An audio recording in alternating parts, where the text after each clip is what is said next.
The air in the boardroom smelled like fresh coffee and arrogance. Laughter echoed off glass walls as men in sharp suits joked over a projector screen.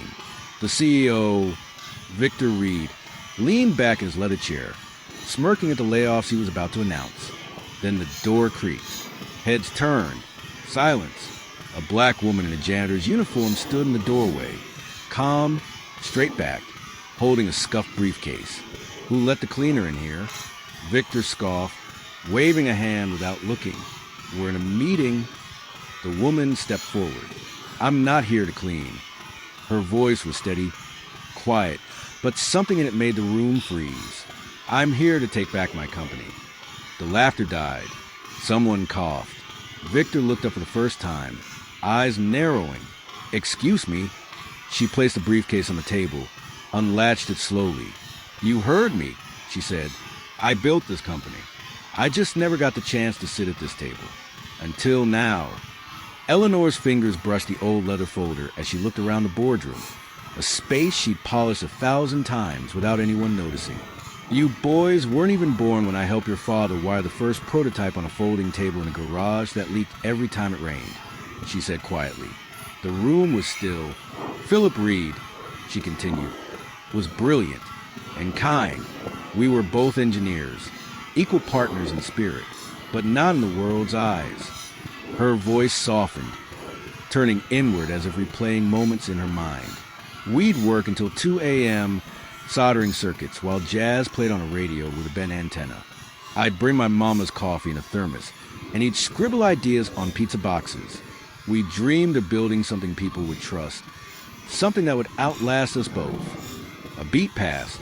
Her voice grew steadier. "But when the money came, the investors came, and with them conditions. A black woman can't be the face of a tech company," they said. "No one will invest." I told Philip to go ahead without me.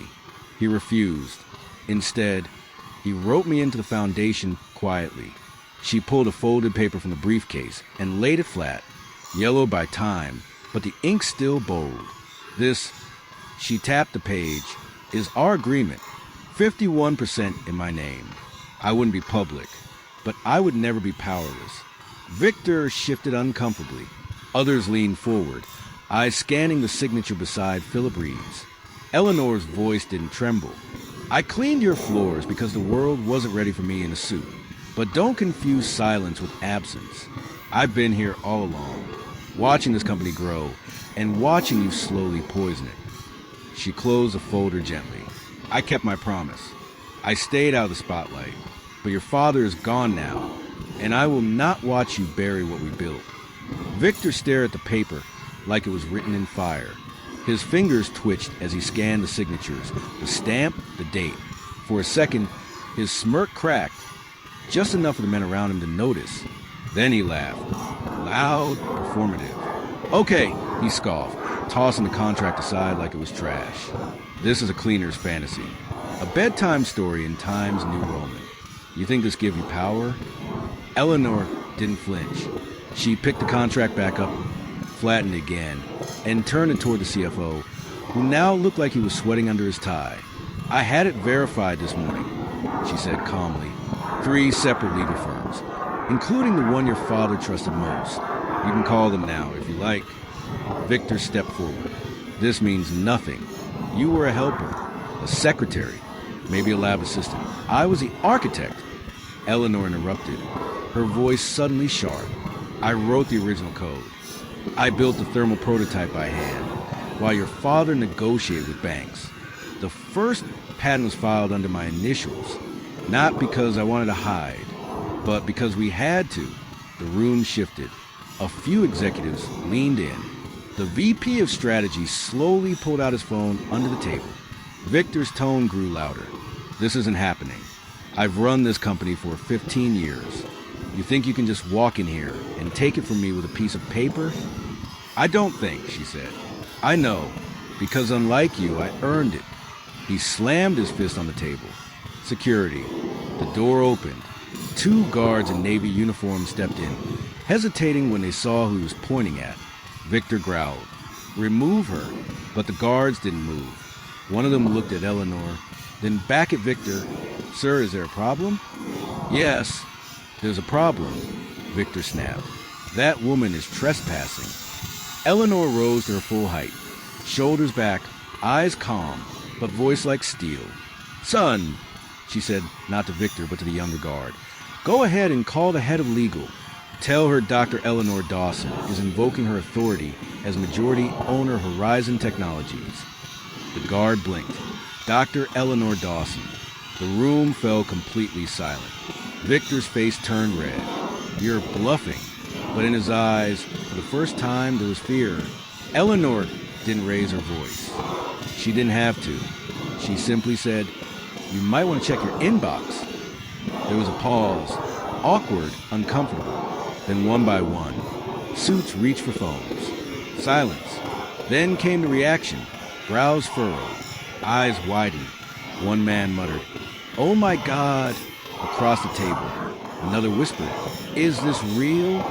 Victor, still standing, snapped, what are you talking about? The VP of Compliance looked up, pale. There are dozens of files, bank statements, shell companies, expense cover-ups, and SEC filings. Eleanor added gently, filed this morning, along with full evidence logs, sent from an encrypted account, just in case anyone got cute with the delete button. Victor's face drained of color. He lunged across the table, yanking a tablet from his assistant. His fingers flew across the screen. 1 second. 2. Then he froze. An email. Subject. Horizon fraud activity. Attention. SEC, DOJ Board of Directors attached. 86 pages. Charts. Spreadsheets. Audio clips. Video timestamps. What? How? How did you even get this? He stammered. I listened, Eleanor said. Every time you thought no one was in the room. Every whisper over scotch. Every plan to fire more staff, while awarding yourself bonuses. Victor's hands trembled. You were cleaning? I was watching, she corrected, and remembering. One executive finally spoke. This is a federal crime. Another added. If this gets out, the stock will crash by morning. Victor turned on her, voice cracking. You vindictive old. Eleanor cut him off. You thought I was a relic pushing a mop, but I was an engineer with a memory like a machine and a plan with more backups than your ego could imagine. Phones buzz again. Legal, press, investors. The room was no longer his. Victor looked around, suddenly smaller than a shadow. This isn't possible. Oh, but it is, Eleanor said, and it's only just begun. The room was in chaos. Executives whispering, phones buzzing, Victor pacing in tight, angry circles like a lion trapped in a cage. Eleanor remained seated, calm, waiting. Then came a knock at the glass door. 2 figures entered. One was a tall woman in her 30s with sharp eyes and a navy blue blazer. The other, an older gentleman with silver hair and a leather-bound folder in his hands. Sorry for the interruption, the woman said, walking with purpose. Zoe Mitchell, representing Dr. Eleanor Dawson. And this is Mr. Gerald Thompson. The name made several heads turn. Gerald offered a brief nod. Former counsel to Philip Reed. Victor went rigid. You worked with my father? For over 20 years, Gerald replied, walking slowly to the table. And I promise him, on his deathbed, that if Eleanor ever came forward, I would make sure the truth came with her. He placed the leather folder on the table and opened it. Inside were original contracts, notarized agreements, share, certificates, and personal memos signed by Philip Reed himself, all bearing Eleanor's name. Zoe added, all documents have been independently verified, timestamped, and legally authenticated within the last 48 hours. Ownership of 51% of Horizon Technologies resides with Dr. Eleanor Dawson. Someone gasped. Victor lunged forward, grabbing one of the pages. No, this can't be right. My father would never, he did, Gerald said firmly, because he believed in fairness, because he knew who actually built this company. Victor turned to his board. You're not seriously buying this. But their faces had changed. They were no longer amused, no longer dismissive. They were calculating, quiet, effective immediately, Zoe continued. Dr. Dawson is asserting her shareholder rights and will be stepping into a position of interim CEO pending board confirmation. Victor's mouth opened, but no words came out. Eleanor stood. For the first time, she looked down at him. You thought you inherited a throne, she said, but all you've done is burn the kingdom. And now, the Queen had returned. Victor's hand shot to his phone. His fingers moved fast. Furious taps, swipes, passwords. Delete everything, he muttered under his breath. He opened internal systems, bypassed security firewalls. Reach Horizon's encrypted archive. Are you watching this? Whispered one of the execs to another. He's purging data. Lines of code scrolled across the screen on the boardroom wall. As Victor connected to the cloud vault, I built this company, he growled. If I'm going down, I'm taking it with me. He tapped a red command. Purge confidential, confirm? Yes. Delete all backup volumes, confirm? Yes. He looked up, smiling like a cornered wolf. You think you've won? He spat at Eleanor. You just lost everything. Eleanor didn't blink. You really believe I wouldn't plan for that? Victor paused. What? Just then, the boardroom door opened again. Kyle, the young IT security director, walked in holding a tablet. We monitored your keystrokes, Kyle said, voice calm. You just triggered the secondary mirror protocol Eleanor set up 6 months ago. Victor stared. Mirror? Kyle nodded. Every file you just deleted, it already replicated to a triple-lock server in an off-site vault. Fireproof, air-gapped, time-stamped. He placed the tablet on the table. On the screen, every folder, every file, untouched. Victor lunged for it. Eleanor stepped between them. Enough, she said. He froze. You lied. You stole. You tried to burn it all. And still I'm standing. Victor's shoulders slumped. You'll regret this, he muttered. No, she replied. You will, because unlike you, I don't destroy what I build. I protect it. She turned to Kyle. Thank you. He gave a small nod. We've been with you the whole time, Dr. Dawson. And just like that, Victor realized he hadn't just underestimated Eleanor. He'd underestimated everyone like her. Victor collapsed into his chair, stunned, breath ragged.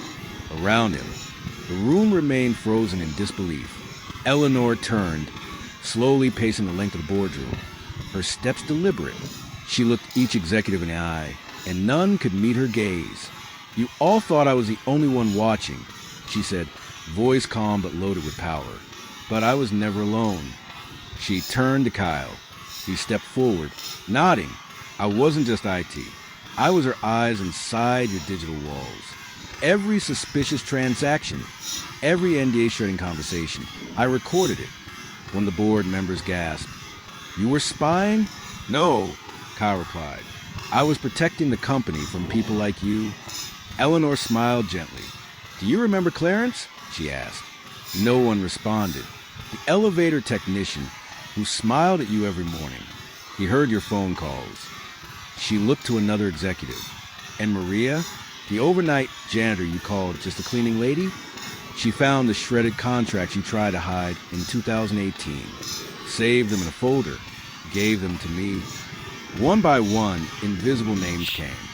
To light, the mailroom guy, the shy lunchroom cashier, the old driver who sat quietly through hours of executive gossip. You all saw bodies, Eleanor said, but never people. You never imagined they were watching, or that I was listening through them. A murmur moved through the board. Victor tried to stand again. You weaponized the staff?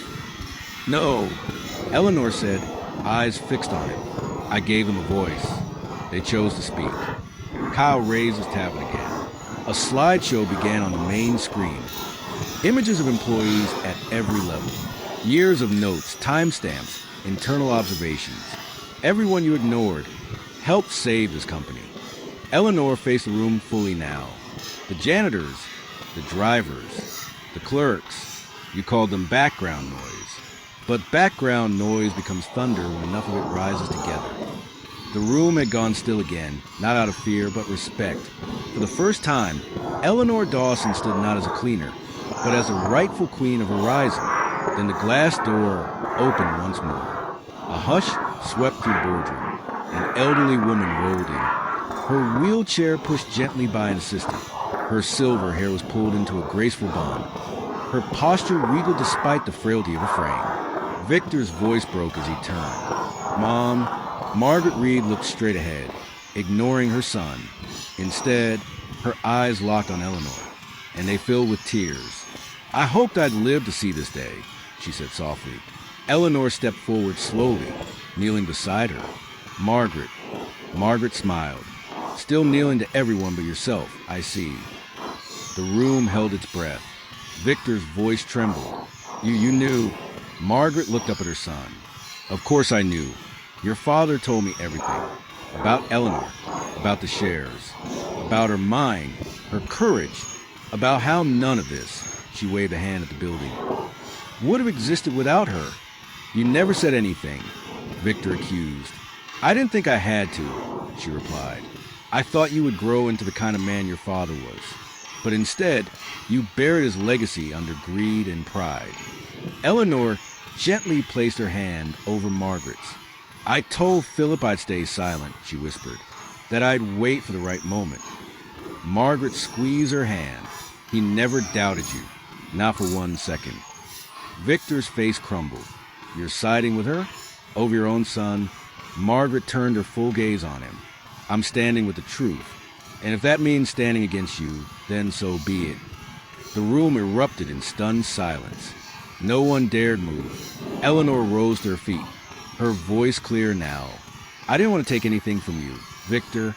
I only wanted what I was promised, and what I earned." Margaret nodded proudly. "And today you reclaimed both." Victor stood frozen, his hands clenched, knuckles white. His mother's words still echoed through the boardroom like a death sentence. "I'm standing with the truth." Zoe, Eleanor's lawyer, broke the silence. "As legal counsel, I now formally request a board vote for immediate removal of Victor Reed from his position as CEO of Horizon Technologies." The board members looked at each other. The air was thick, heavy. "I second the motion," said the CFO. "I third," added the VP of Development. Victor's voice cracked. "You can't do this. I made you all rich." "But at what cost?" muttered one board member. Zoe continued. "All those in favor?" Hands began to rise, one by one, reluctantly at first, then firmly. Even those who had been silent, those who once laughed at Eleanor, now raised their hands. "All opposed?" she asked. Only Victor's hand remained down. The count was clear. Zoe nodded. Motion passed. Victor stumbled back, face pale, eyes wild. "You'll regret this. She'll ruin everything." "On the contrary," Eleanor said softly, "I'm here to fix what you broke." Margaret looked up at her and gave a single proud nod. Zoe turned back to the table. "With the board's approval and legal confirmation of ownership, we now instate Dr. Eleanor Dawson as the new CEO of Horizon Technologies." There was a beat of silence. Then someone clapped. One. Then another. Then the entire room. Slow, then growing, as the applause filled the boardroom where laughter once lived. Victor turned to his mother, eyes pleading. She turned away. Security stepped forward. "I can walk," Victor muttered bitterly. He walked out alone 3 months later. The Horizon Technologies building looked the same from the outside, glass, steel, and height. But inside, everything had changed. Where silence once ruled the halls, now there was laughter. Where fear lingered in corners, now there was energy, fresh, focused, alive. In the cafeteria, junior developers sat beside senior engineers, exchanging ideas over coffee. Posters on the walls read, "Every voice matters." One showed Eleanor smiling beside a quote, "Power is not who talks the loudest, it's who listens the longest." The mailroom now doubled as a mentorship hub. A whiteboard listed names of interns, most from underfunded schools, paired with Horizon employees as coding mentors. One table had 3 kids, ages no older than 12, practicing Python on tablets with wide eyes and wider smiles. Eleanor walked to the office slowly, nodding, listening. She paused by Maria, the overnight janitor who once saved shredded documents, now the newly promoted office operations manager. Maria wore a navy blazer and a proud grin. "Never thought I'd have an office," she chuckled. "You earned it," Eleanor said simply. Downstairs, Kyle trained new recruits in cybersecurity, teaching them not just systems but ethics. The code must protect people, not just machines. Clarence, the old elevator technician, now led the Eleanor set alone in her new office. Not large, not flashy, but filled with light and quiet strength. She reached into a drawer and pulled out an old, faded photograph. It showed her and Philip Reed younger, smiling over a circuit board, sleeves rolled, dreams burning behind tired eyes. She pinned it gently to the wall above her desk. Then she turned to the camera, soft-spoken but unshakable. "Invisibility," she said, "can be a gift. When the world ignores you, you see everything." Outside her glass wall, a janitor stood beside a young intern, pointing at a design on a tablet. The intern nodded, impressed. This time, no one dismissed a voice. No one rolled their eyes. Because now, in Eleanor's horizon, every voice counted. And this time, they were listening.